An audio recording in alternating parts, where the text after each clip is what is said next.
Howdy.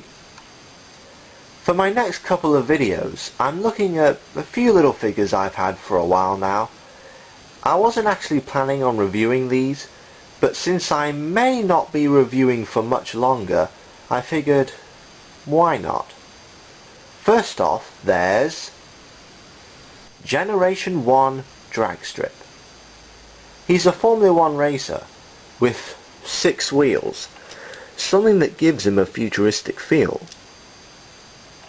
All in all, he's pretty simplistic, as you'd expect with a G1 combiner.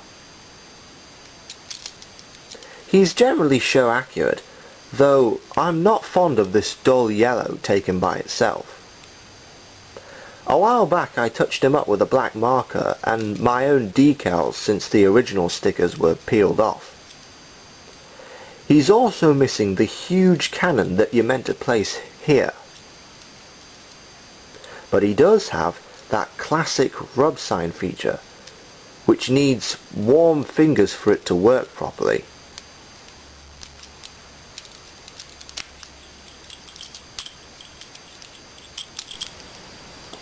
The robot mode is also simplistic.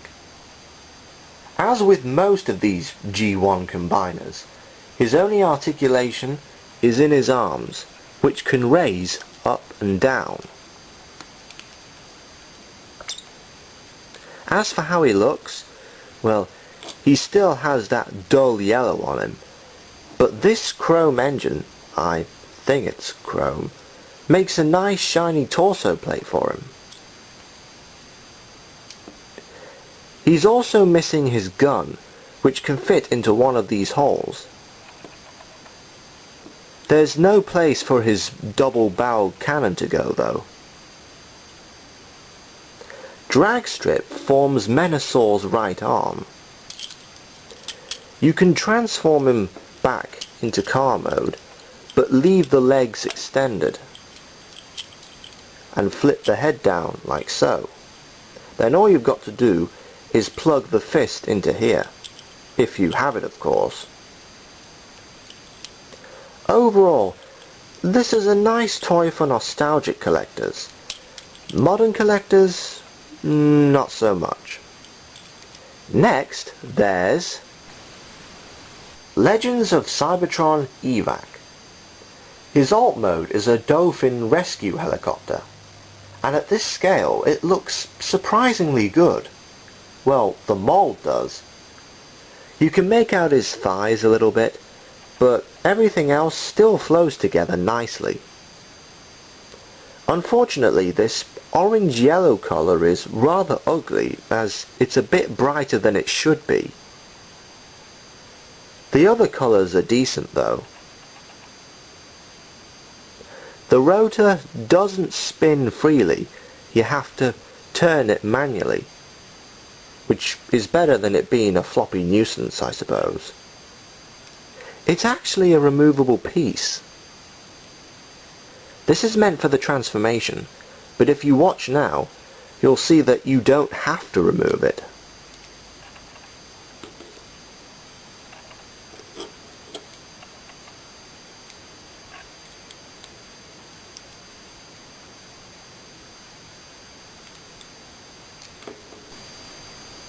The transformation is fairly close to the Voyager version, as is the robot mode, because most of the same details are here, such as how his tail splits in half behind his back. But this one is rather disproportionate, with a smaller body, but longer, lankier legs. Still, it's not as bad as you might think. From the waist down, Evac has pretty good posability. His arms? Not so much.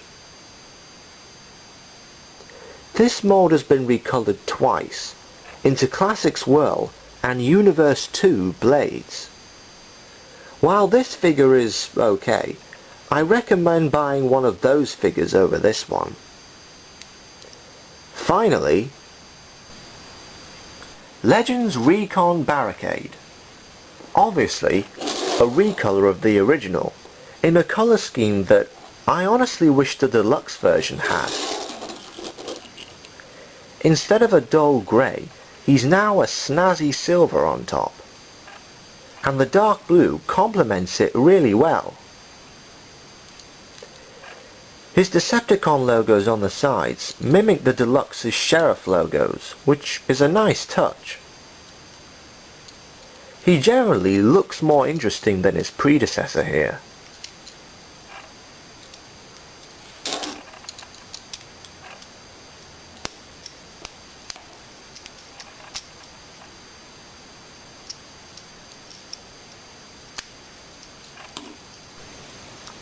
In robot mode, he still has some black from last time, which may look odd at first, but it's movie Barricade. Black is his signature colour. In terms of the mould, he still has pretty good articulation for his size, though his traditional hunched over appearance puts the limits on things somewhat.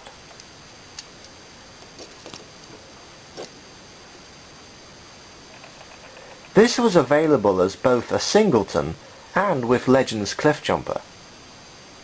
If you can find him on eBay, on his own, I'd definitely pick him up, because he was one of the better movie Legends molds. My second video will focus on some more small figures, but they're all from the same line, so it won't be as random as this. See you then!